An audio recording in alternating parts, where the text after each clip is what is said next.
ગુરુ ભક્તિ પૂજ્યપાદ ગચ્છાધિપતિ શ્રી મુનિપણામાં સિદ્ધાર્થ મહોદધિ બ્રહ્મચર્ય સમ્રાટ પૂજ્ય પ્રેમસિંહજી મહારાજની તથા પૂજ્ય ભુવનભાનુ સુરીજી મહારાજાની અદ્ભુત ગુરુ ભક્તિ દ્વારા વિશિષ્ટ ગુરુ કૃપા પ્રાપ્ત કરી હતી. પૂજ્ય પ્રેમસિંહજી મહારાજાની નજર પડે એ રીતે જ તેઓ શ્રી સ્વાધ્યાય કરતા. આથી પૂજ્યશ્રીના જ્ઞાનનો સર્વક્ષમ વધવાની સાથે ગુરુ કૃપા પ્રભાવે નમ્રતા પણ વર્ધમાન બની. મુનિશ્રી જયઘોષ વિજયજી વિહાર વખતે બંને ખંભે પૂજ્ય ગુરુદેવોના જાડા આસણો ઉંચકે પોતાની ઉપાધિ પુસ્તકોના ભાર પણ સહર્ષ ઉંચકે. મુનિશ્રી રત્નબોધિ વિજયજી સંસ્કૃતમાં મહાસંયમી પૂજ્ય પન્યાસ પદ્મ વિજયજીનું જીવન ચરિત્ર લખનાર મુનિશ્રી હેમચંદ્ર વિજયજી હાલ વૈરાગ્ય દેશના દક્ષ પૂજ્ય હેમચંદ્ર સુરીજી મહારાજ. મુનિશ્રી ધર્માનંદ વિજયજી સ્વ સહજાનંદી પૂજ્ય ધર્મજીત સુરીજી મહારાજ અને મુનિશ્રી જયઘોષ વિજયજી અતિ કઠિન ઘુમ્મટ સાર ગ્રંથનો અભ્યાસ કરી રહ્યા હતા. એકવાર આ ગ્રંથનું કેટલુંક ગણિત બેસતું નથી ત્યારે તારક પૂજ્ય પ્રેમ સુરીજી મહારાજે કહ્યું, અત્યારે ગોચરી વાપરી લો, કાલે વિચારજો. 3 પૂજ્ય ગર્વ આજ્ઞાને શિરોધાર્ય કર્યા.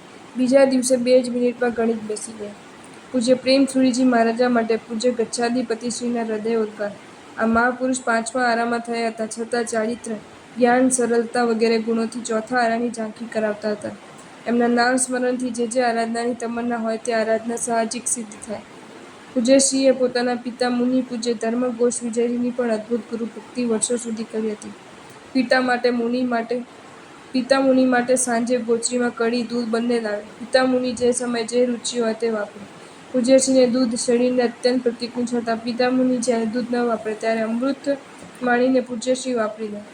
પર સમુદાયના એક મહાત્માને શરૂઆતના દિવસોમાં પૂજ્યશ્રી સાથે રહેવાનું થયું હતું. તે મહાત્માએ કહેલું, મુનિ જયઘોષ વિજય પિતા મુનિને જે અદ્ભુત ગુરુ ભક્તિ કરી છે તેવી સેવા કરનાર મહાત્મા આજ સુધી મેં જોયા નથી.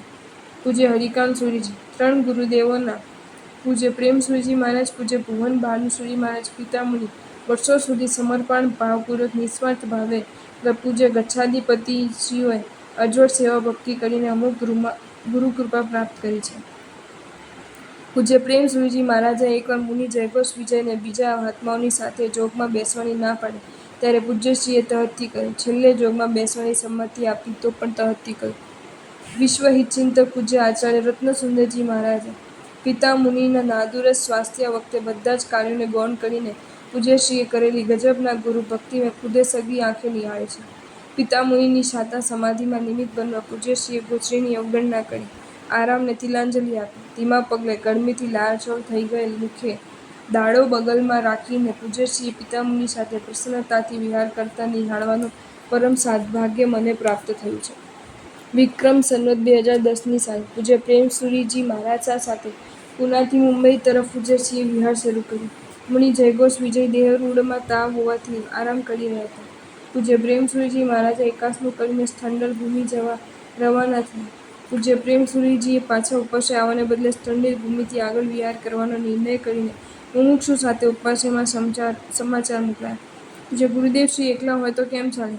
એવા ભક્તિભાવથી તાવ હોવા છતાં પૂજ્યશ્રી દોડ્યા અને પૂજ્ય પ્રેમ સુરીજી સાથે જ વિહાર કર્યો. પૂજ્યશ્રીની અવ્વલ ગુરુ ભક્તિની સૌએ ખૂબ ખૂબ અનુમોદના કરી.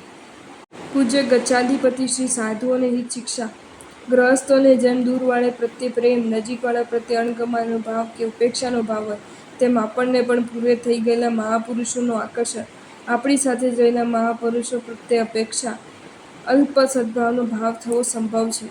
મનની આ બદમાશીને સતત આંખ સમક્ષ રાખજો.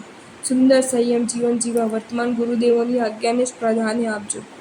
બાલમુનિ શ્રી જયઘોષ વિજયજીએ 3 વર્ષમાં 5 વાર સંસ્કૃત બુક કરવા છતાં અભ્યાસમાં પ્રગતિ નથી, પણ સતત ગુરુની ઈચ્છા અનુસાર વર્તન કરવાથી આવરણો હટવા લાગ્યા. દિવસના 10-12 કલાક કર્મ સાહિત્યના ઊંચા ગ્રંથો કમ્મપૈડી, ધવલા, મહાબંધુ, ઘુમ્મટસાર વગેરે આસાનીથી વાંચવા લાગ્યા. એમાં આવતા અટપટા ગણિતના કોયડા પણ ગુરુ કૃપા પ્રભાવે સરળતાથી ઉકેલવા લાગ્યા. વર્ધમાન તપોનિધિ પૂજ્ય ભુવનભાનુ સુરીજી મહારાજે પૂજ્યશ્રીને કોઈ ભૂલ બદલ સખત ઠપકો આપ્યો. પૂજ્યશ્રીએ ક્ષમા માંગી. પાછળથી ખબર પડી કે આ ભૂલ તો પૂજ્યશ્રીએ કરી જ નથી, પણ ભૂલ તો બીજા સાધુઓ કરી છે. પૂજ્યશ્રીને પૂજ્ય વર્ધમાન તપોનિધિશ્રીના અંતરના આશીષ પ્રાપ્ત થયા. પૂજ્યશ્રી ગુરુ ભક્તિ એ બધી આરાધનાનું મૂળ છે.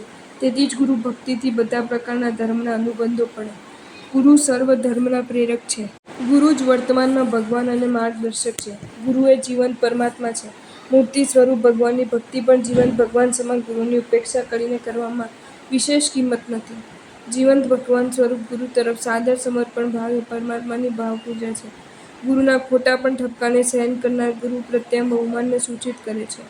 ગુરુ સમર્પણ ભાવથી ત્રીજે ભવે મોક્ષ થઈ શકે છે, કારણ કે તેનાથી સાક્ષાત તીર્થંકર દેવને આરાધવાનું સૌભાગ્ય ભવાંતરમાં સંપ્રાપ્ત થાય છે. જ્યાં વિનય હોય ત્યાં સર્વ ગુણો આવીને વસે. જ્યાં સમર્પણ ન હોય ત્યાં દેખાતા ગુણો પણ દોષરૂપ સમજવા. આ સંપૂર્ણ દ્વાદશાંગીનો અપેક્ષાએ સાર સમજવું. દેવાદિદેવ શાસનની સ્થાપના કરે, ગુરુ વહન કરે, માટે ગુરુને માનનારા જ દેવને ખરા અર્થમાં માનનારા છે. જે ગુરુને પોતાના હૃદયમાં પ્રસ્થાપિત ન કરે તે ક્યારે પણ પ્રભુના હૃદયમાં સ્થાન મેળવવાનું સૌભાગ્ય પ્રાપ્ત કરતા નથી. ગુરુની મન મંદિરમાં પ્રતિષ્ઠા નહીં કરનાર સદા ભાવ સંયમમાં સ્થિર રહેવાનું સામર્થ્ય પ્રાપ્ત થતું નથી. એકવાર દવા લેવાનું દવાની બોટલ ઉપર લખેલું હોય અને ડૉક્ટર 2 વાર લેવાનું કહે તો કોનું માનવાનું? શાસ્ત્રમાં લખેલું કે માનવાનું કે જે શાસ્ત્ર સમજાવનાર ગુરુનું?